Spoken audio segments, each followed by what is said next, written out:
తాకట్టులో ఉన్న బంగారాన్ని విడిపించి ఆ రోజున్న మార్కెట్ ధర కట్టి మిగిలిన డబ్బును మీకు అందిస్తుంది కొమ్మూరి గోల్డ్.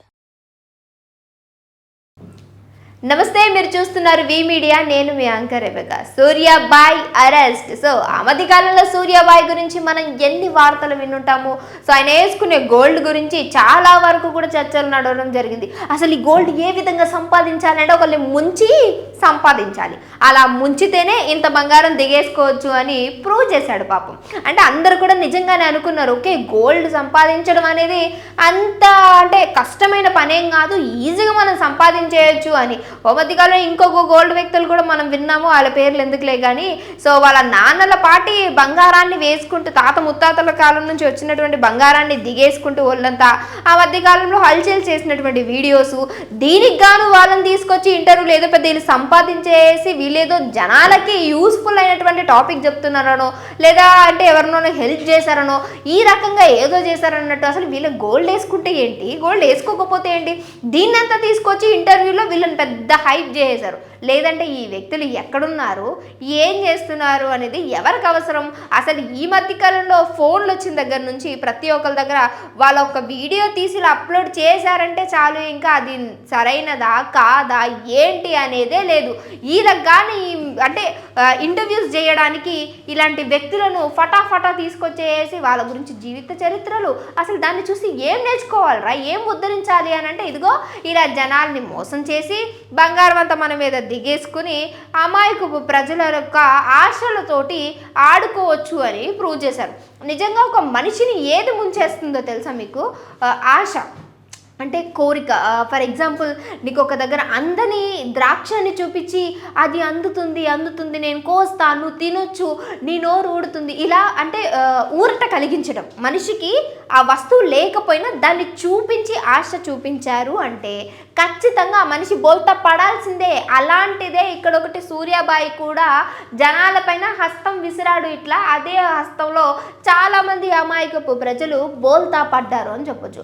అయితే ఇక్కడ అసలు వివాదంగా కావడానికి గల కారణం ఏంటంటే, సూర్యాబాయి ఒక వ్యక్తిని అంటే చాలా వరకు కూడా ఈయన చేసేటువంటి దందా ఏంటంటే మనుషులని మోసం చేసి వాళ్ళ మోసాలతోటి అంటే పైకి ఎదగడం అని, అలాంటి దాంతో ఈ బంగారం కొనుక్కున్నట్టున్నాడు సార్ గారు.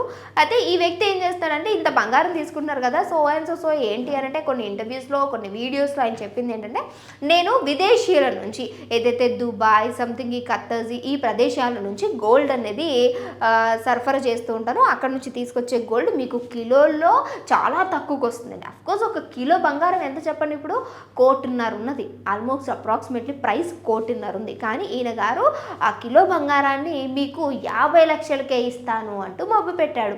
సో ఈ విషయాన్ని చాలామంది కూడా నమ్మడానికి గల కారణం ఏంటంటే, ఈయన దిగేసుకున్నటువంటి బంగారం. ఇప్పుడు ఇది చూస్తుంటే ఇది నిజంగా రియల్ గోల్డా లేకపోతే ఫేక్ గోల్డా, దానికి ఏమైనా పూత పూసారనే విధంగా కనిపిస్తుంది అనమాట. అంటే ఆయన యొక్క అవతారం చూస్తే, ఇప్పుడు జనాల్ని మోసం చేసినటువంటి తీరు చూస్తే అదే విధంగా ఉంది. సో ఈ విధంగా మనుషులకి పేపర్ కోటింగ్ చేసుకుంటూ వస్తున్నాడు. ఈ పేపర్ కోటింగ్లో కొంతమంది మునిగారు, కొంతమంది తేలారు. అంటే మునిగల వాళ్ళేమో మొత్తానికి సతుకులు పడిపోతే, చాలామంది కూడా ఈ మోసాన్ని ముందుగానే పసిగట్టి డబ్బులు కట్టకుండా తప్పించుకున్న వాళ్ళు కూడా ఉన్నారు. సో వాళ్ళు చాలా క్లెవర్స్ అని చెప్పొచ్చు. లేదు అంటే ఈరోజు వాళ్ళ గురించి కూడా మనం వీడియోలో మాట్లాడుకోవాల్సి వచ్చేది. సో ఆ విధంగా మాట్లాడుతూ ఒక వ్యాపారవేత్త నాకు కావాలి, సో నేను తీసుకుంటాను అంటే ఆయన కొన్ని విడతలుగా ఆల్మోస్ట్గా 35 lakh పే చేశాడు. రూపాయ 2 రూపాయల 35,000 నిజంగా మనకి చాలా ఎక్కువ, ఒక నెల జీతం అని చెప్పుకోవచ్చు. అలాంటిది ఒక వ్యాపారవేత్తకి నిజంగా ఎన్నో విడతలుగా కట్టాడు 35 లక్షలు అని అంటే ఆయనకి ఎంత పెద్ద అమౌంట్. దాన్ని తీసుకొచ్చి ఈ విధంగా మోసం చేయడం. ఇంకొక విషయం ఏంటంటే, ఈయన గమనించాడు అనమాట, ఎప్పుడు వస్తుంది గోల్డ్ ఎప్పుడు వస్తుంది అని అడుగుతూ ఉండగా ఈయన కొన్ని నెలలు అలా కొనసాగించుకుంటూ వచ్చాడు. ఆ తర్వాత ఈయనకి డౌట్ వచ్చింది, అసలు ఏంటి అని గట్టిగా నిలదీస్తే మన సూర్యాబాయి అసలు రూపం బయటపడింది. అప్పుడు కూడా అమ్మో బయటపడలేదండి ఈయన. ఏంటంటే, నాకు సీఎం రేవంత్ రెడ్డి సార్ తెలుసు, వాళ్ళ ఫ్యామిలీ సభ్యులు నాకు చాలా సన్నిహితులు, ఇంకొకరు పేరు కూడా వాడారు. సో అంటే క్రిమినల్కి హడలు పెట్టించేటువంటి పేరు ఒకటి ఉంది, సజ్జనర్ సార్. ఆయన పేరు కూడా వాడు. నాకు ఏదైతే ఈ స్టేషన్ పరిధిలోంచి చూసుకున్నా సరే నాకు మంచి పేరుంది. నువ్వు కానీ ఏమైనా బయట చెప్తే నేను నిన్ను అసలు లేకుండా చేస్తాను. నాకు సజ్జనర్ సార్ తెలుసు, మేమందరం చాలా క్లోజ్ ఫ్రెండ్స్, మేము అక్కడ మీట్ అవుతాం ఇక్కడ మీట్ అవుతాం, మా అంతా క్లోజెస్ట్ పర్సన్సే లేరు, ఇందులో వాళ్ళు కూడా ఉన్నారు. నువ్వు కానీ బయట చెప్పావా నీ పని ఇంకంత కేల్కతం, దుకాణం బందే, నువ్వు ఇంకా నీ దుకాణం కూడా బంద్ చేసుకోవాలి, అందులో ఉన్న బంగారం కూడా మొత్తం ఊడి చేస్తావు అన్నట్టుగా పాపం ఆయన్ని బెదిరించాడు. ఈయన పాపం బెదిరిపోయి అమ్మో ఇంత పెద్ద పెద్దవాళ్ళు ఉన్నారు అని చెప్పేసి ఈయన ఏం చేశాడంటే కామ్డం గప్చుప్ అయిపోయాడు. కానీ ఎంతకి కూడా 35 లక్షలు అంటే ఆషమాషియా? ఎన్ని రోజులు సంపాదిస్తే అన్ని డబ్బులు వస్తాయి. ఇంకా ఈయన తట్టుకోలేక అత్తాపూర్ పోలీస్ స్టేషన్ పరిధిలో ఈ కేసు అనేది ఫైల్ చేశాడు. సో అండ్ సో పర్సన్ నన్ను ఈ విధంగా మోసం చేశాడు, వీళ్ళ వెనకాల ఉంది సీఎం సారు అలాగే సజ్జనర్ సార్ అని కూడా వాళ్ళ మీద కేసు ఫైల్ చేయడం పోతే, అయ్యా నీకేమైనా పిచ్చా, బ్రెయిన్ పని చేయట్లేదా, ఎవరైతే చెప్పినా నమ్మేస్తావా? వాళ్ళెందుకు ఈయన వెనకాల ఉంటారు? ఏదో ఒక్క ఫోటో దిగినంత మాత్రాన లేదంటే ఒకసారి మాట్లాడినంత మాత్రాన వాళ్ళు ఇందులో క్రిమినల్స్ అయిపోతారా? నువ్వు అసలు ఎవరి మీద కేసు పెడతావు నీకు అర్థమవుతుందంటూ జర బ్రెయిన్ వాష్ చేస్తే అప్పుడు ఆ మనిషి తేరుకుని అయ్యా ఇంత పెద్ద తప్పు చేసేసానా, నేను ఇలా నమ్మానా అని ఆ పర్సన్ కొంచెం రియలైజ్ అయ్యి ఈయన పైన కేసు ఫైల్ చేస్తే సార్ గారి భాగోతం అంతా కూడా బయటపడింది. మీరు పక్కన వీడియో చూడొచ్చు.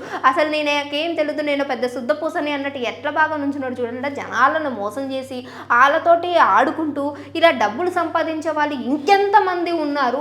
గోల్డ్ మ్యాన్స్ అని చెప్పి మాట్లాడుకుంటాం, కానీ చాలామంది కూడా జనాల యొక్క ఆశలతోటి వాళ్ళ యొక్క కోరికలతోటి బాగా ఆడుకునే వాళ్ళని చూస్తాం. కానీ ఒకటి గుర్తు పెట్టుకోండి ఏంటంటే, మనకి ఎప్పుడైతే డబ్బు మీదే కావచ్చు, వ్యక్తి మీదే కావచ్చు, వస్తువు మీదే కావచ్చు ఆశ కలుగుతుందో ఆ ఆశ మిమ్మల్ని ఎంతకి నీచానికి దిగజారుతుందంటే ఆ తర్వాత నువ్వు మళ్ళీ పైకి తేరుకోవడానికి కూడా కష్టమవుతుంది. అది గుర్తుపెట్టుకున్నారంటే ఇలాంటి మోసగాళ్ళ నుంచి మనం బయటపడవచ్చు. సో మీ అందరికీ అర్థమైందే అనుకుంటా ఈ మోసగాడి గురించి. ఇప్పటి వరకు చూసిన వీడియోస్ అన్ని కూడా ఫేక్. అయ్యగారు చాలా పెద్ద ఫేక్, చాలా మందిని మోసం చేస్తూ ఇలా జనాల పేర్లు చెప్పుకుంటూ సీఎం రేవంత్ రెడ్డి సార్ పేరునే వాడుకుంటూ కూడా మోసం చేశాడంటే ఆ నమ్మినోడు ఇంకెంత పిచ్చోడా అనిపిస్తుంది నాకు. Sorry to say this. ఎందుకంటే సీఎం రేవంత్ రెడ్డి సార్కి ఏం అవసరం మీ దగ్గర బంగారం తీసుకుని ఆయన ఇలాంటి పనులన్నీ చేయడానికి. సో ఇగో ఈ విధంగా ఉన్నారనమాట జనాలు మోసం చేసేవారు. సో మీకు అర్థమైంది అనుకుంటా కదా మన సూర్య బాయ్ ఏ విధమైనటువంటి మోసాలు చేశారు. అరెస్ట్ చేయడం చాలా మంచి పని చేశారు. అక్కడ ఉన్నటువంటి ఆ ఇన్నోసెంట్ ఫేస్ చూస్తుంటే అయ్యో పాపం అనిపిస్తుంది, కానీ సో వాళ్ళ ఇన్నోసెంట్ ఫేస్ని చూసి నమ్మకండి అనేదే నేను చెప్పాలనుకున్నటువంటి వీడియో. మరి ఈ విషయంలో సూర్యబాయ్ యొక్క మోసం మీకే విధంగా అనిపించింది? మీరు కూడా మోసపోయిన వాళ్ళు ఎవరంటే డెఫినెట్గా కింద కామెంట్ చేయండి. ఇంకా వీడితో మళ్ళీ కలుస్తాం, చూస్తూనే ఉండండి అవర్ ఛానల్.